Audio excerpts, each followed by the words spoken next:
The Skillman Foundation is making a difference now because we're more focused on and closely aligned with the ordinary citizens we serve.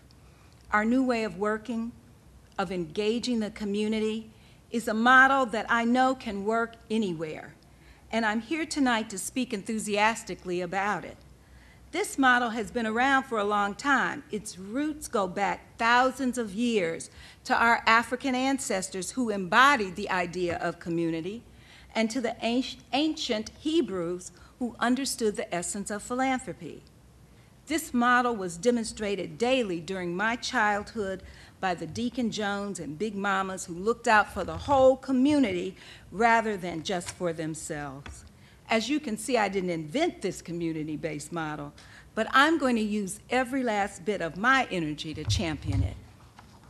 We knew that if this model of working collaboratively with community were to be successful, the Skillman Foundation could not remain the traditionally organized foundation that responded solely to a set of proposals developed to address a set of predetermined guidelines.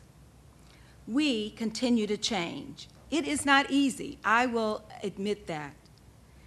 But we are remaking ourselves so that we can work more strategically with our partners and foster collective action in our community. We have a more diverse staff now that values community, seeks transformative change, and works in teams to accomplish that change. It is hard work. I'll have to tell you, I was at a community meeting the other night, and I sat in front of the wrong person. And he spent half the time telling me what was not going right in the community, just kind of leaning over the seat, telling and talking and talking. And he still wants things to be better. He is there, he's a part of it. We just have to stay with it. Our plan isn't complicated. Over the next 10 years, our chief priority will be to improve the well-being of children in 6 key neighborhoods of Detroit. These are neighborhoods where large numbers of children live and where the need is great. 65,000 children live there, a third of them are poor. Opportunity must also exist in these neighborhoods. And by that I mean there must be a cadre of community leaders and organizations that are already committed to young people and are willing to work together to transform their neighborhoods on behalf of children. If our model of community engagement succeeds and we're able to help residents transform their neighborhoods into places where children can prosper, the foundation and its partners can replicate that throughout neighborhoods throughout the city of Detroit.